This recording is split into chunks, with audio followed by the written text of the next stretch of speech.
Am I the a-hole for asking my brother to evict my parents because they've asked me to give up my room to my stepsister? I'm 16 female and have an older brother who is the owner of the house we live in. He's my half-brother from the same mom. I live with my dad, stepmom, and stepsister 17 in the house. My brother let my dad and I stay in this house because we were evicted from the previous place as my dad had lost his job and couldn't pay rent. It's a 3-bedroom house. So currently my stepsister and I have our own room and I have the bigger room with my own bathroom while hers doesn't. My stepsister is 6 months pregnant. And when she was 3 months pregnant, my dad and stepmom told me that once the baby is born, her boyfriend is going to move in with us and they will need 2 rooms, one for them and one for the baby. So they offered to clear out the shed we have outside for my stuff and I can just sleep on the couch at night. I'm not happy about this. I talked to my brother and he agreed this is unreasonable. So I asked him if he can just evict my parents so I don't have to deal with my stepmom and stepsister anymore. My brother suggested that I move in with him so that I won't live there when they are served the eviction notice, as he was worried that they would blame me and it wouldn't be nice if I was living there. So just about a week ago, my stepsister's boyfriend moved in as well. I have now moved in with my brother and they have been served the eviction notice, which is 2 months. My dad, stepmom, and stepsister have been calling me nonstop asking me to convince my brother to reconsider and calling me heartless. My stepsister texted me saying I'm the biggest a-hole she's ever met because I'm making her homeless at the peak of her pregnancy and it's her baby that I'm punishing. Am I an a-hole? Edit. FYI, we were living there rent-free. Not the a-hole. The family is taking advantage of your brother and keeps moving more people into the house he owns. I am assuming nobody pays rent. It is your brother's right to evict them. Maybe your stepsister should take responsibility for herself and the unborn baby. I can't believe these people wanted to put you in a shed. Yes, we weren't paying rent. It's good of your brother to take care of you since your father won't. Not the a-hole. Not the a-hole. They don't need a separate room from the child. They need to all sleep together in one room. So when the baby cries, they definitely hear the baby crying and can tend to the baby's needs. It's your brother's home. I'm not sure why they thought this would fly when you're likely the only reason he let them stay there anyway. A newborn baby could technically live in a drawer because it doesn't need much space. In the ideal world, the baby can have its own room. Also, apparently almost everyone is homeless in this story because her boyfriend doesn't seem to have his own place either. Or they assumed it would be okay to kick a teen out of her room. I don't know. Yes, my dad works and stepmom can get a job as well. The boyfriend was just fired, but he can get another job. They can get their own place, but that means paying rent. Not the a-hole. Your brother is no relation to your dad or stepmother. So the only reason he even let you guys live there was for you. If they aren't letting you live in the house, he has no reason to let them stay and could be making a lot more money with other tenants. So it's actually to his benefit to evict them. They made choices that were bad parenting. And now they're paying for them. Their choices, their problem. Not yours. Ever. Next story. Am I the a-hole for demanding my brother with a baby on the way to buy me a new phone? For some backstory, my brother, 23 male, is an aspiring prank YouTuber trying to get extra money for his upcoming baby. I, 20 male, am a big techie, and I have recently been the victim of one of his stupid pranks. For even more backstory, I also don't have a lot of money, but there are a few things that I treat myself to, like the new iPhone. Every year, I save up all year to be able to get the new iPhone. So, the whole prank was that he sneaks up behind me, grabs my iPhone, runs to the bathroom and throws it at a wall. Well, as you can expect, the phone was messed up, completely bent and couldn't be fixed. When I started yelling at my brother, he told me he was just trying to make money for his baby. When I went to Apple Store, they told me that it couldn't be fixed, as it cost more to fix it than buy a new phone. So I told my brother that he owed me $1,200 to buy me the new one. He told me that the screen was just cracked, but I showed him the letter from the store and my phone receipt. He eventually paid me, but he told me that I was taking money straight out of his unborn child's pocket. I don't know how to feel about it, because on one hand, I worked all year saving up to get that phone, and it was important to me. But on the other hand, he is going to have a child next month that he is going to have to support. Not the a-hole. That wasn't a prank. That was straight up stupidity. Who throws a phone at the wall and doesn't expect it to break? Your brother doesn't sound mature enough to have a child. Agreed. If you are going to prank someone by damaging their property, you should be ready to pay to replace it. OP not the a-hole. Maybe talk to your brother and tell him what's off limits for his pranks. Anyone who pulls a prank like that is off limits for pretty much any interaction with me. It's like his frontal lobe is a pocket of air. Aspiring prank YouTuber is the stupidest string of words I've ever heard, especially if his idea of pranking involves committing crimes on camera. Not the whole, and I pray for that kid's future. Yeah, every time I see one of those family prankster lol channels, I just pray that the spouse eventually gets tired of how the kids are being treated and divorces them. The thing that his brother and many viewers don't seem to realize is that in many of these long-running prank channels where they're pranking their friends or family, the pranks are staged.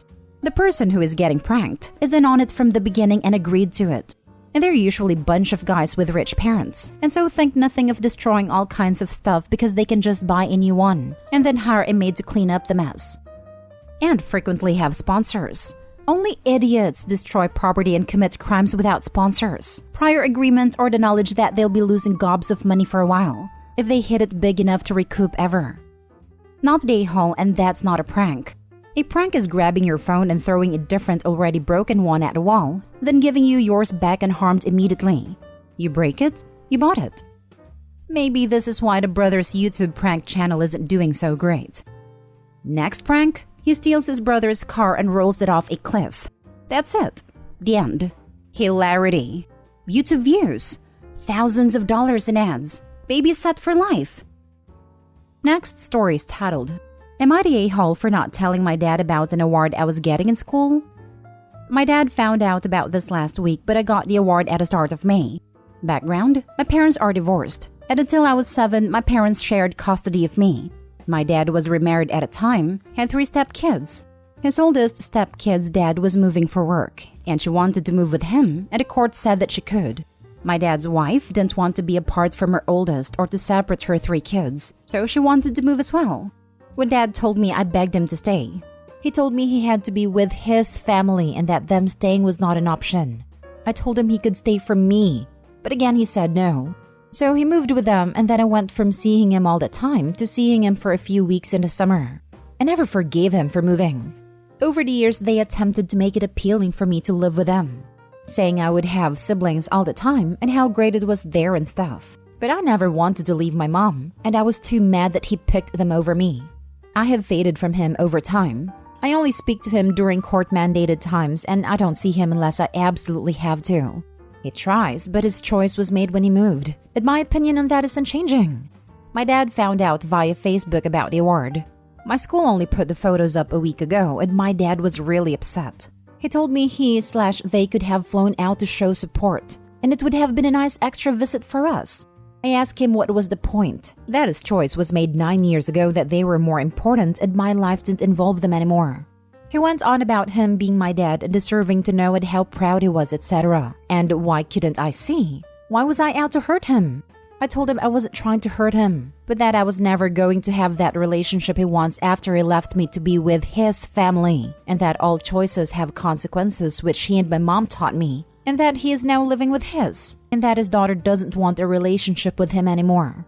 His wife called after and told me I should have told him that regardless of how I feel, he has a right to know. Am I the a-hole? Now for the top comments. Not the a-hole.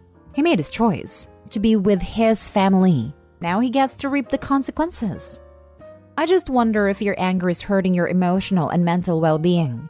Your dad needs to acknowledge that he chose his family over you and apologize for this. Opie sounds pretty well adjusted, unless there's other stuff she hasn't mentioned. I was about 16 when I finally gave up trying to convince my father to act like a father. I think the Opie's probably in the same place I was, just so tired of being angry and hurt and switching to indifferent to protect their own heart. So I directed my love and efforts towards the people who did make time for me, like my mom and grandma. I definitely feel for Opie. That regardless of how I feel, he has a right to know. No, he doesn't. I get your dad had to make a hard choice, but he did make his choice. And with that choice, any right he has is completely gone. Not stay home. These are the consequences of his decision. He does know though, and if he wanted to know sooner, he could have stayed in town. Opie, you are not the a-hole. And congratulations. Not the a-hole. He made a choice to leave you. I think the bigger a-hole here is the wife. She wanted to move to be near her daughter but didn't give a damn about him not getting to be near his daughter. Her daughter chose to leave her mom to be with her dad. You didn't choose to leave your father. You got left behind. So no, you don't owe him anything. He left to be with this new family without a thought to what it would do to your relationship with him. If the wife calls you again, tell her that all of this is a result of her being selfish when her daughter made a decision to leave her.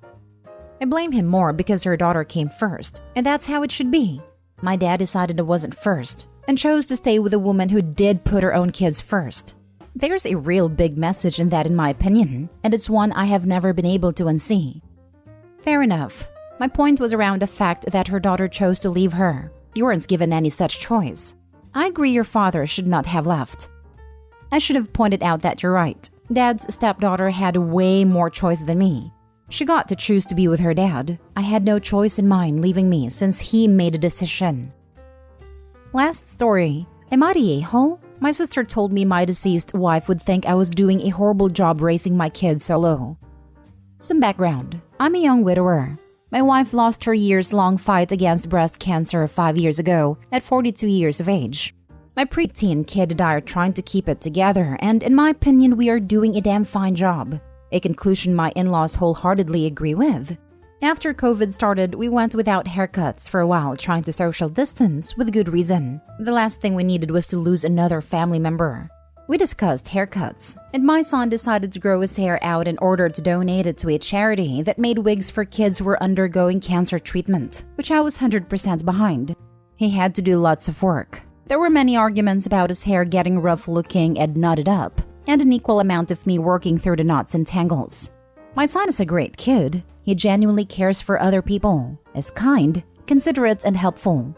He is an excellent student and is due to start in a gifted program at school. He's a natural musician and plays guitar, trumpet, and piano. He's happy and well-adjusted, and we have a very close relationship. Way better than what I had with my own father. I'll make any sacrifice for him. There are times I have to watch myself that I don't come off as bragging about what he has accomplished. Mid-2021, he went out with his buddy to go fishing in the neighborhood and was gone a lot longer than expected. I started to worry. A lot. I'll freely admit I have real PTSD regarding family members being in distress. He was safe, but went farther than we agreed upon, which I was upset about. On his way home, before I knew where he was, he stopped by my sister's house to say hi and get a drink, which was fine with me. He should feel safe to do those kinds of things. However, after he left to continue home, my sister felt it necessary to call me to let me know he was on his way home. And for good measure, thought she should voice her concerns that my wife would think I was doing a horrible job raising my son. She didn't like that his hair was so long. I was livid and haven't been able to let it go. The interaction has stayed with me over a year. In the meantime, she takes opportunities to mention trivial things, and each burns me equally hard. I'm literally at the point of cutting her out of our lives for good. I could do without a constant unfounded criticism, but feel bad because I don't want my son to miss out on family. Am I the a-hole? Not the a-hole. And is your sister doing anything at all to help and support you raising your son? Your sister is a seagull. Someone who makes a lot of noise, craps and everything, and then flies away without having done anything. Great analogy. Reminds me of the jellyfish friend quote from Bridget Jones' diary. She's not your friend. Talking to her is like swimming in a lovely warm sea. Then suddenly something stings you and next thing everything is back to normal except a bit of you really hurts. Not the a-hole. That is such a horribly low blow for something that's not even a big deal. Your son is at the age where he can decide what he wants to do with his hair. As long as it's clean and well kept, the length of it isn't an issue. You say he's a respectful kid with good grades and talent. That is what everyone should be focusing on, not the hair. If this is regular interactions between you and your sister, then it's definitely time to go no contact. She just sounds cruel, and your son doesn't need to be around people like that, even if she's family. Not the a-hole. Your sister reminds me of my uncle, the brother of my dad who died 2 months before I was born. I can't tell you how many times I heard him say that my father is rolling over in his grave because of my hair, my clothes, the music I listened to, or anything really. It got to the point where I second-guessed everything, because I was afraid of my dad, who I am literally desperate to know about, would be upset with my decision. When I had kids, I realized how wrong he is. Don't let your sister make you second-guess how amazing you are doing, because you are doing great. And your wife will always be smiling down on her two guys, proud of every step you two take together. You literally brought tears to my eyes. I think you can get it based on similar experiences. There is so much already going through my head on my own, let alone getting unsolicited feedback. I'm sorry you had to deal with that, but glad you were able to figure it out on your own. Dealing with grieving a loved one messes with you enough as it is. You for sure do not need anything or anyone else adding to the weight of your grief. I don't know what is wrong with your sister. I hope she can get over herself and see how she's hurting you and make up for it. Wishing you lots of happiness and peace going forward.